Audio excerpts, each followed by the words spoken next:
Assalamualaikum warahmatullahi wabarakatuh. Berjumpa kembali di channel Perawat Online.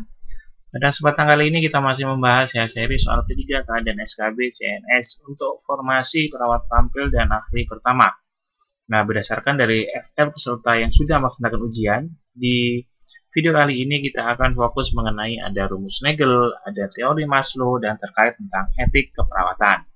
Baik, sebelum kita mulai untuk latihan soalnya, bagi teman-teman yang baru menemukan channel ini, jangan lupa klik subscribe dan aktifkan loncengnya supaya teman-teman selalu update video terbaru dari channel Perawat Online. Dan tentunya selalu kami doakan kepada teman-teman semuanya, semoga sukses dan lancar ya dalam menghadapi ujian SKB CPNS sehingga nantinya bisa menjadi ASN tentunya.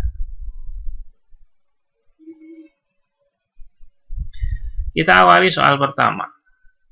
Seorang ibu telah melahirkan secara spontan pada tanggal 6 November 2024. Pukul 20. Anda melakukan pengkajian fisik dan melakukan tindakan keperawatan pada ibu tersebut. Perilaku etik dalam keperawatan salah satunya adalah memberikan tindakan dan pengobatan yang bermanfaat bagi klien. Apakah perilaku etik dalam memberikan tindakan A. Asas menghormati otonomi klien, B. Asas tidak merugikan atau non efisien, C. Pemberian pembelaan atau advokasi, D. Asas manfaat, atau E. Asas kejujuran. Soal pertama berkaitan dengan etik keperawatan, teman-teman. Ya, kita ingat kembali terkait tentang etik keperawatan. Tentunya ada 7 etik keperawatan. Ada autonomi, ada normal efisien, ada beneficient, ada justice, ya, ada confidentiality, ada veracity, dan fidelity. Nah, di kasus nomor 1 ini kira-kira masuk ke dalam etik keperawatan yang mana? Yang perlu ditekankan pada kasus nomor 1 di sini adalah, di sini disebutkan perilaku etik dalam keperawatan salah satunya adalah memberi tindakan ya, dan pengobatan yang bermanfaat bagi klien. Maka itu termasuk dalam etik yang mana?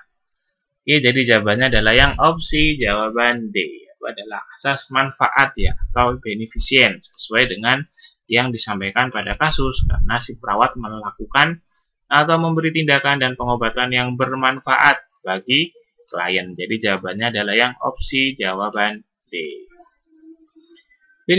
Beneficient merupakan tindakan yang dilakukan untuk kebaikan orang lain. Jadi kewajiban moral untuk melakukan suatu tindakan demi kebaikan atau memberikan kemanfaatan kepada orang lain. Dalam hal ini adalah pasien.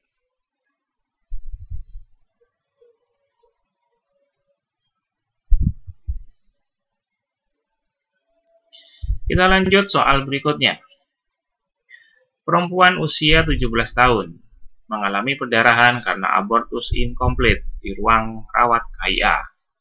Hasil pemeriksaan, pasien tampak gelisah, cemas, tekanan darah 100/60, frekuensi nadi 88 kali per menit, frekuensi nafas 20 kali per menit, suhu 36,8 derajat Celcius. Pasien meminta kepada perawat untuk tidak menyampaikan masalah kegugurannya kepada orang tuanya. Rencana tindakan adalah kuret. Apa tindakan keperawatan yang tepat pada kasus tersebut? A. Mendorong pasien untuk lebih terbuka kepada keluarga.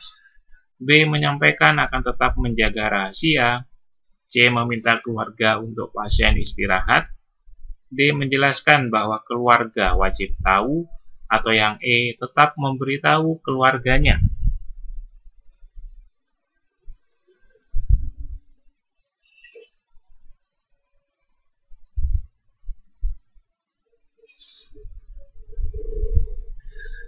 Soal kedua masih berkaitan dengan etik keperawatan.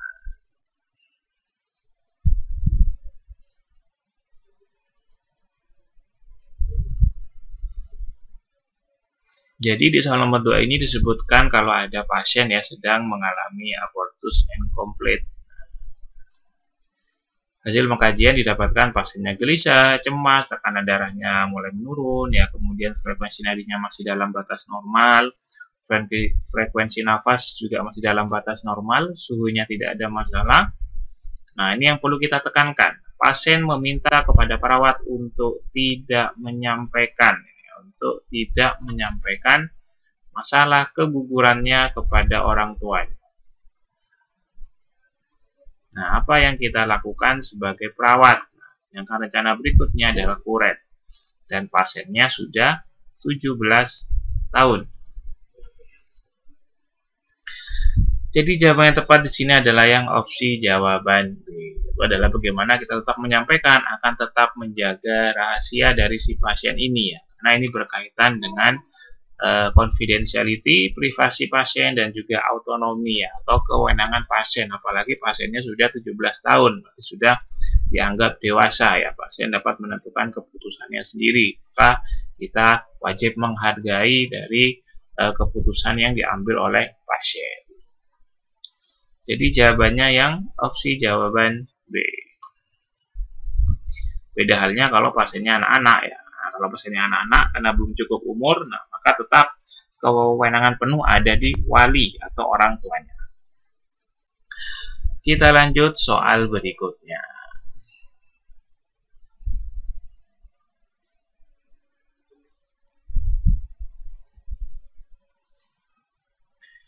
Ibu hamil dengan status obstetri G4 P2A1 datang ke klinik kandungan pada saat dilakukan pengkajian.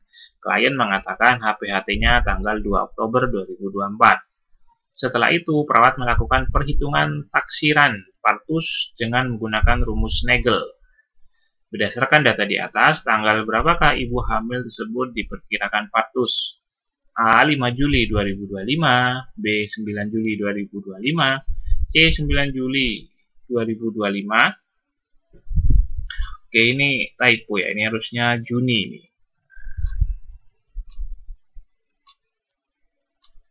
Oke, yang D 5 Agustus 2025 atau yang E 6 Agustus 2025. Jadi kita tahu HPHT-nya adalah 2 Oktober. 2 Oktober itu bulan 10 ya, berarti bulan 10, kemudian tahunnya di sini adalah 2024. Silakan teman-teman coba menghitung menggunakan rumus Nagel. Ini adalah HPHT dari pasien.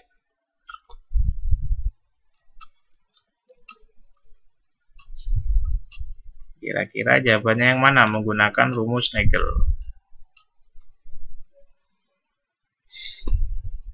Oktober 2024. Nah, oke ya, langsung coba kita cocokkan apakah jawaban teman-teman benar. Jawaban yang tepat di sini adalah opsi jawaban C ya. Kita menggunakan rumus Nagel yaitu harinya ditambah plus 7 ya, ini plus 7. Nah, kemudian bulannya ini minus 3 dan tahunnya adalah plus 1. Oke. Tinggal kita jumlahkan 7 tambah 2 berarti 9, 10 dikurangi 3 berarti 7. 2024 menjadi 2025. Oke, jadi jawabannya adalah 9 Juli tahun 2025. Ya, jadi jawaban yang tepat adalah yang opsi jawaban C ya. Oke. Ya, jadi teman-teman harus teliti dalam menggunakan rumus Nagel. Nah, ya, kalau salah depannya aja, maka nanti opsi jawabannya juga yang dipilih akan salah ya. Jadi harus diperhatikan terkait tentang hari, kemudian bulan, dan tahunnya.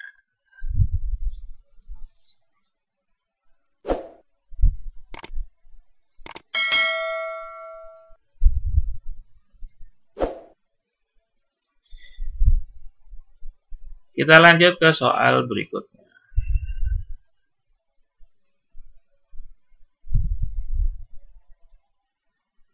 Seorang perawat di ruang perawatan intensif sedang merawat seorang pasien.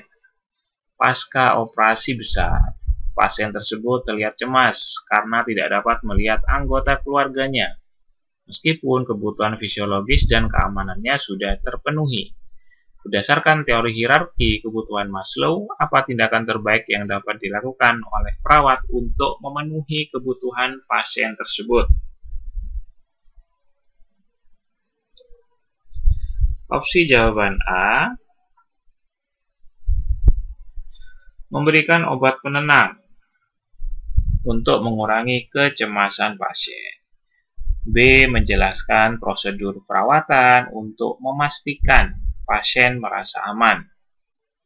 C, mengatur waktu kunjungan keluarga agar pasien dapat bertemu dengan mereka. D, memastikan lingkungan pasien tetap bersih dan nyaman. Atau yang E, memberi edukasi tentang pentingnya menjaga kesehatan setelah operasi. Oke ya, soal keempat ini berkaitan dengan teori Maslow ya, atau teori kebutuhan, teori hierarki kebutuhan yang dikemukakan oleh Maslow atau Abraham Maslow ya, adalah seorang psikolog Amerika Serikat. Oke, kita ingat kembali kalau teori Maslow itu menjelaskan bahwa kebutuhan manusia terbagi menjadi 5 tingkatan. Yang pertama, ada kebutuhan fisiologis. Contohnya apa? Contohnya ada kebutuhan primer, misalnya ada makanan, minuman, dan istirahat. Kemudian kebutuhan kedua ada kebutuhan rasa nyaman, yaitu kebutuhan untuk terhindar dari bahaya fisik dan emosional. Kebutuhan yang ketiga yaitu adalah kebutuhan sosial, yaitu kebutuhan untuk mendapatkan cinta, kasih sayang, kepemilikan, dan penerimaan. Yang keempat ada kebutuhan ego, yaitu kebutuhan untuk mendapatkan penerimaan diri, harga diri, kesuksesan, kemandirian, dan kepuasan pribadi. Dan kebutuhan yang terakhir adalah kebutuhan aktualisasi diri, yaitu tingkatan tertinggi dalam hierarki kebutuhan.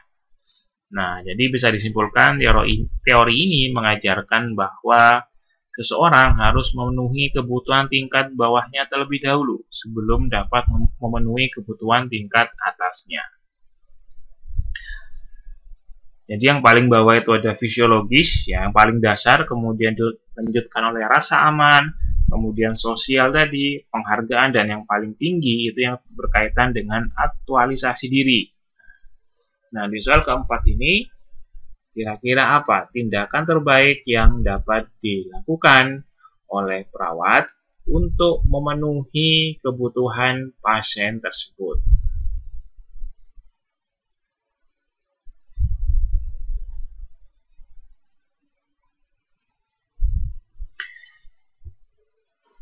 Jadi jawaban yang tepat adalah yang opsi jawaban C, yaitu adalah mengatur waktu kunjungan keluarga agar pasien dapat bertemu dengan mereka. Nah, karena menurut teori hierarki kebutuhan oleh Maslow, setelah kebutuhan fisiologis dan keamanan sudah terpenuhi, maka kebutuhan berikutnya adalah yang berkaitan dengan sosial tadi ya, atau rasa kasih sayang dan rasa memiliki. Nah, di mana dalam kasus ini disebutkan kalau pasiennya merasa cemas, ini pasiennya terlihat cemas, karena tidak dapat melihat anggota keluarganya. Nah, maka sebagai perawat yang perlu kita lakukan adalah memenuhi kebutuhan emosional tersebut dengan mengatur kunjungan keluarga tentunya, dan disesuaikan dengan aturan yang ada di masing-masing ruangan. Jadi jawabannya adalah yang opsi jawaban C.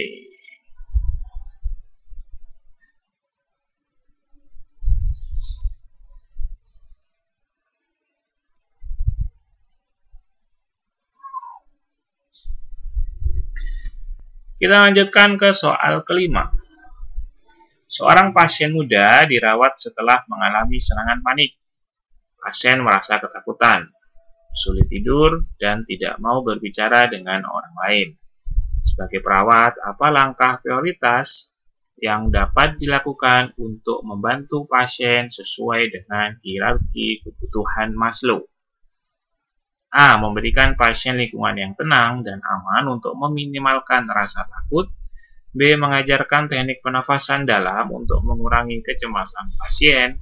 C. Mengatur agar keluarga atau teman dekat pasien dapat menemaninya di ruang perawatan. D. Memberikan edukasi tentang penyebab serangan panik untuk meningkatkan pemahaman pasien. Atau yang E. Memastikan pasien mendapat asupan nutrisi yang cukup untuk menjaga kesehatannya.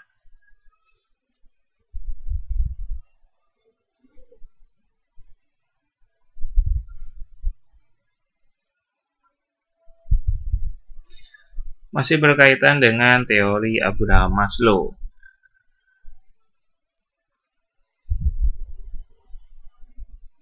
Teman-teman boleh ya sambil komentar ya, komentar terkait tentang soal apa lagi yang perlu teman-teman bahas ya, terkait tentang soal SKB maupun P3K.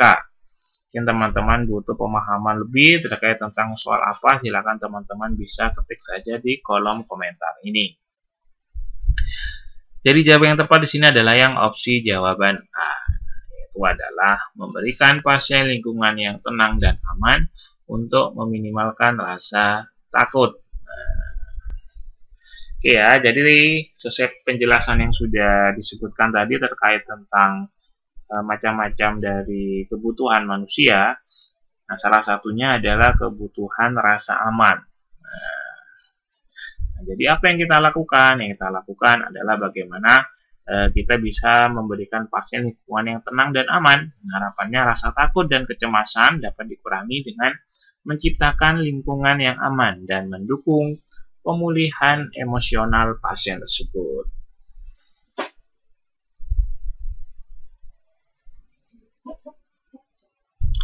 Jadi jawaban yang benar di opsi jawaban A.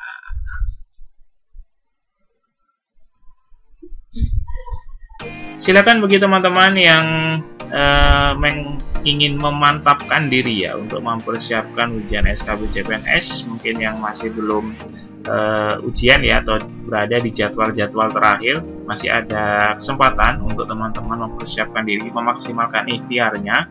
Silakan teman-teman bisa mendaftar ya kelas mandiri, karena di sini ada beberapa fasilitas yang sudah kami siapkan. Teman-teman bisa belajar mandiri di sana. Ada tryout online, ada ebook materi sesuai kisi-kisi terbaru, dan ada video pembelajaran juga, dan tentunya ada tambahan rangkuman latihan soal plus pembahasan. Jadi ada banyak soal yang dibahas di kelas mandiri ini. Teman-teman bisa belajar mandiri di sana, jangan khawatir karena di setiap soal ada kunci jawaban dan pembahasan, karena juga ada pembahasannya. Jadi teman-teman tidak perlu khawatir terkait tentang soal yang ada di sini.